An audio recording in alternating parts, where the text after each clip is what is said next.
আসসালামু আলাইকুম everyone, welcome to our new blog. আজকে আমরা সাউথ কোরিয়ার সোলের কিছু পরিচিত অপরিচিত জায়গায় ঘুরে আসব। গুড মর্নিং তো বলা যাবে না, গুড আফটারনুন, বিকজ আমরা সকাল সকাল উঠে সবার আগে সোল স্টেশনের যে আমাদের হোটেলটা ছিল সেটা ছেড়ে দিয়ে আমরা এতুয়ানে চলে আসলাম। এরপর এতুয়ানে হোটেলটা চেক ইন করে আমরা বের হয়ে যাচ্ছি গিয়ংদং মার্কেটে। এটা একটা কাঁচা বাজার। এই কাঁচা বাজারে আব্বু যেতে চাচ্ছিল, এর জন্যই আসলে যাওয়া। আব্বু খুব কাঁচা বাজার দেখতে চাচ্ছে, যে কোরিয়ান কাঁচা বাজারগুলো কেমন থেকে। মার্ট তো সবসময়ই দেখা যায় এখানে আশেপাশে, অলওয়েজ অ্যাভেলেবল, বাট কাঁচা বাজারটা কেমন। আমাদের বাস চলে আসছে, দেখা হবে, বাই বাই। আমরা ইতুয়ান থেকে বাসে উঠে গেলাম গিয়ংদং মার্কেটের উদ্দেশ্যে। আর এই মার্কেটে যেতে ইতুয়ান থেকে প্রায় 1 ঘন্টার মতো বাস জার্নি করে যেতে হয়। চাইলে আমরা সাবওয়ে দিয়েও যেতে পারতাম, কিন্তু বাস জার্নি করার মজাই আলাদা, পুরো শহরটা দেখা যায়। আমরা চলে আসছি গিয়ংদং মার্কেটে। এটা পুরোই কাঁচা বাজার। এখানে আসার কারণ শুধুমাত্র আব্বু কাঁচা বাজারে এসে দেখতে চাচ্ছিল, তাই একদম হোলসেল কাঁচা বাজার মার্কেটে এসে চলে আসলাম। সোলের কাঁচা বাজারটাও আমাদের ঠিক ঢাকার গুলশান, মহাখালী অথবা কারণ বাজারের কাঁচা বাজারের মতোই। তবে এখানে একটি ভিন্নতা দেখতে পেলাম, তা হচ্ছে মাছগুলো বরফের মধ্যে নয়, ডিরেক্ট পানির মধ্যে রেখে দেয়া আছে। ছোট বড় মাঝারি বিভিন্ন ধরনের সাইজের পানির মাঝখানে অনেকগুলো মাছ রয়েছে এখানে। যদি কেউ মাছ কিনতে আসে, সাথে এরা পানি দিয়ে দেয়। তাজা মাছের পাশাপাশি এই মার্কেটে সেই সকল কিছু পাওয়া যায় যা সারা কোরিয়াতে ডিস্ট্রিবিউট হয়ে থাকে। মূলা, বিভিন্ন ধরনের ড্রাই ফ্রুটস, বাদাম, ক্যান্ডি এবং আরও কিছু সিডস পর্যন্ত পাওয়া যায়। আমরা আরও দেখলাম ছোট বড় সকল ধরনের মাছের শুটকি পাওয়া যায় এখানে।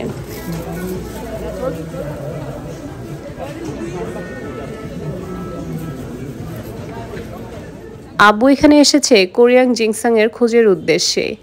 এই জিংসাং সর্বকালের আদর্শ ফুড, আর এটি হার্বাল বা হোমিওপ্যাথিক বিভিন্ন ধরনের ওষুধ তৈরির ক্ষেত্রেও কাজে লেগে থাকে। খুঁজতে খুঁজতে আমরা পেয়েও গেলাম কোরিয়ান জিংসাং এর দোকান। এই শপটিতে সকল ধরনের জিংসাং পাওয়া যায়, আর আমাদের সামনে যা কিছু আমরা দেখছি সবই জিংসাং বা জিংসাং এর তৈরি প্রোডাক্ট। এখানে জিংসাং র থেকে শুরু করে সব ধরনের প্রসেসেই পাওয়া যায়। কাঁচা জিংসাং, ড্রাইড জিংসাং, পাউডার জিংসাং, রোস্টেড জিংসাং এবং তার থেকে আচারের জিংসাং এবং ক্যাপসুলের জিংসাংও এখানে পাওয়া যায়। আর আব্বু এই দোকানটি থেকেই প্রায় সব ধরনের জিংসানি অনেকগুলো করে নিয়ে নিল, যেন সারা বছর চলতে পারে।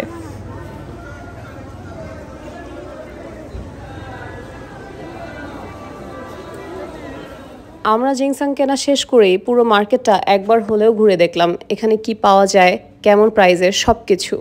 আর তা দেখতেই আমাদের 1.5 ঘন্টা চলে গেল।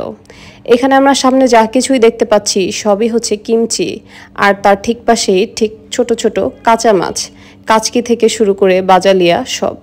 আর এগুলো হচ্ছে শুটকি। আর তারই পাশে আবারও চলে আসলাম জিংসানের দোকানের সামনেই। তা দেখে আব্বু আবারও নতুন কোনো ভ্যারাইটি আছে কিনা জানতে দাঁড়িয়ে গেল। এরপরেই আমরা দেখতে পেলাম সি ফুডের শপ। এখানে ছোট ছোট অক্টোপাস থেকে শুরু করে অনেক বড় বড় ক্র্যাবও রাখা আছে। আর এই শপটিতে শুধুমাত্র কাঁচা জিনিসপত্র সেল করে না, তার পাশাপাশি এদেরকে চুজ করে দিলে সেটা তারা ফ্রাই করে আমাদেরকে সামনে পরিবেশনও করে। এখানে ভালোই আমরা কিছুটা সময় স্পেন্ড করে এবং কোরিয়ান ফুড কালচার সম্পর্কে অনেকটা ধারণা নিয়ে আমরা চলে গেলাম নেক্সট ডেস্টিনেশনের উদ্দেশ্যে। আর সেটার জন্য আমরা বাসে উঠে গেলাম। আমাদের কাছে নতুন শহরের বাস জার্নিটা ভালোই লাগে। বাসে করে আমরা ডিরেক্টলি চলে আসলাম সোলের আরও একটি ফেমাস প্লেস দংদেমনে। এই দংদেমনটি স্ট্রিট মার্কেটের জন্য খুব পরিচিত, কিন্তু আজকে ছিল বুধবার, আর এই বুধবারে দংদেমন স্ট্রিট মার্কেটে সব কিছু বন্ধ থাকে। তাই কিছুটা দূর হাঁটার পর আমরা চলে আসলাম হুন্ডাই সিটি আউটলেটে। এই সিটি আউটলেটটি একটি রিনোন্ড শপিং মল। এটি একটি ফ্লোর নামার পরেই ভেতরে এন্ট্রেন্স গেট। আর এই এন্ট্রেন্স গেট দিয়ে ঢুকতেই আমরা দেখলাম সারি সারি করে অনেকগুলো সানগ্লাসেস, সবগুলোই মোটামুটি ব্র্যান্ডের প্রোডাক্ট এখানে। এই শপিং মলটি পুরোটা ঘুরে দেখতে আমাদের 1 থেকে 1.5 ঘন্টার মতো সময় লাগলো।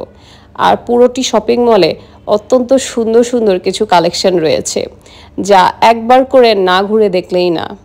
এখানে সব ধরনের প্রোডাক্টসই আছে মোটামুটি, ক্লোদিং থেকে শুরু করে ব্যাগ, লাগেজ, ওয়াচেস, সানগ্লাসেস, মেকআপের প্রোডাক্ট, ফোন গ্যাজেটস, আরও অনেক কিছু। এই ফোন গ্যাজেটসের পাশাপাশি আরও রয়েছে দৈনন্দিন ব্যবহারের জন্য অনেক ধরনের প্রোডাক্ট। এরপর কিছুটা সময় এখানে স্পেন্ড করে আমরা বের হয়ে গেলাম আমাদের নেক্সট লোকেশনে যাওয়ার জন্য, যা বিকাল থাকতে থাকতেই যেতে চাচ্ছিলাম। আর তা হচ্ছে দংদেমুন ডিজাইন প্লাজা। এটাই সেই বাইরের আউটলুক। আর ভেতরে যেতেই আমরা দেখতে পেলাম এই দংদেমুন ডিজাইন প্লাজার 10th ইয়ার অ্যানিভার্সারি। এই উপলক্ষে একটি ফটো বুথ ক্রিয়েট করা হয়েছে সবার ছবি তোলার জন্য। এরপরে ভেতরে ঢুকতেই দেখতে পেলাম দংদেমুন ডিজাইন প্লাজার একটি মডেল দাঁড়া করিয়ে রেখেছে। এখানে আমরা প্রত্যেকটা জিনিস খুবই নিখুঁতভাবে দেখার চেষ্টা করলাম। প্রতিটা ডিজাইন এত সুন্দর করে রেখেছে, দেখতে অসাধারণ লাগছে। চোখের সামনে দেখতে পেয়েও যেন মনে হচ্ছে এটি একটি স্বপ্ন।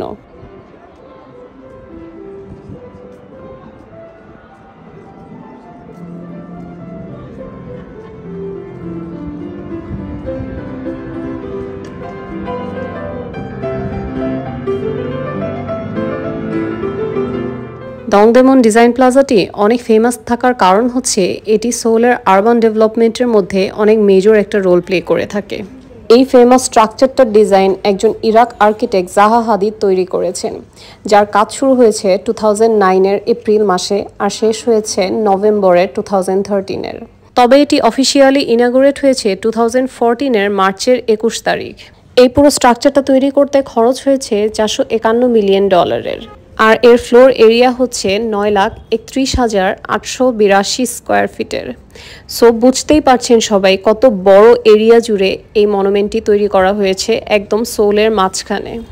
এই প্লাজাটি এমনভাবে ডিজাইন করা হয়েছে যা দূর থেকে দেখতে একটি মসৃণ মাশরুমের মতো দেখা যায়। এর নিচতলা সোল সাবওয়ে স্টেশনের লাইন নাম্বার 2, 4 আর 5-এর সাথে কানেক্টেড।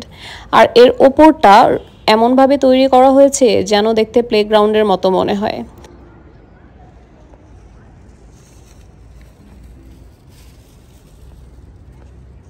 2000 সালে দংদেমুন স্টেডিয়ামটি একটি পাবলিক পার্ক দিয়ে রিপ্লেসমেন্ট করার কথাবার্তা চলছিল।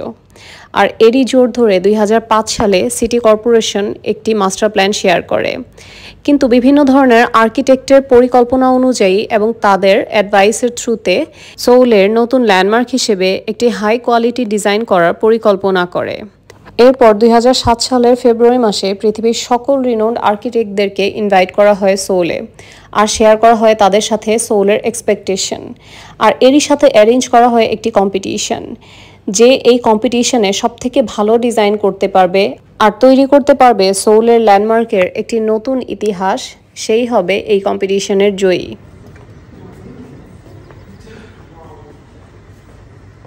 আমরা এখন ডিজাইন প্লাজার ভেতরে 5th ফ্লোরে উঠেছি অ্যান্ড এরপরে আস্তে আস্তে নেমে যাচ্ছি। কখন 5th ফ্লোরে উঠলাম সেটা বুঝতেই পারলাম না। আর নেমে যাওয়ার রাস্তাটাও ঠিক এরকম। কেউ চাইলে স্টেয়ার্স দিয়েও নামতে পারবে, কিন্তু এরকম স্লাইডিং সিঁড়িও আছে, যেটার থ্রুতে আমরা নেমে যাচ্ছি, এটাতে কষ্ট একটু কম হয়।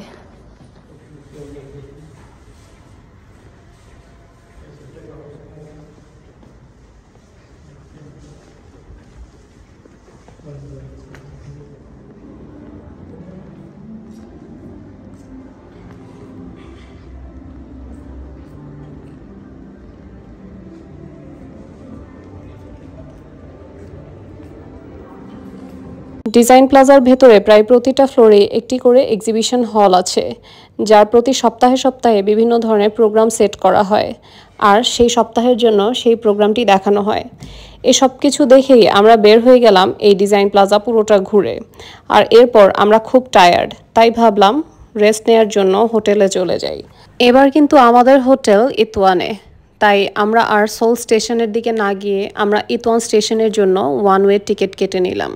ইতওয়ানে নামতে আমরা খেয়াল করলাম চারিদিকটা প্রচুর জাঁকজমকে পরিপূর্ণ, আর তখনই মনে পড়লো আজকে তো স্যাটারডে নাইট। ইতওয়ানের স্যাটারডে নাইটটা আমার আগেও দেখা আছে, প্রচুর কোলাহলপূর্ণ থাকে। আর এটা সেই হ্যামিল্টন শপিং মলের ওপরে একটি 3D পিকচার, দেখে খুব অদ্ভুত লাগছিল আর এতটা ভাইব্রেন্ট, তাই আপনাদের সাথেও শেয়ার করলাম। সারাদিনের হেকটিক মুহূর্ত পার করে প্রচুর ক্ষুধা লেগেছিল, তাই হোটেলে যাওয়ার আগে টার্কিশ রেস্টুরেন্টে ঢুকে কিছু খেয়ে নিলাম। আমাদের রুম 604, আমাদের ইতওয়ানের হোটেল। রুমে গিয়ে ফ্রেশন আপ হয়ে কিছুটা সময় রেস্ট নেওয়ার পর আমরা আবার রেডি হয়ে বের হয়ে গেলাম স্যাটারডে নাইট এনজয় করার জন্য। আজকে ইতওয়ানের স্যাটারডে নাইট। সেটা কি প্রতিদিন আসে? তাই যতই টায়ার্ড থাকি আজকের রাতটা কোনোভাবেই নষ্ট করা যাবে না।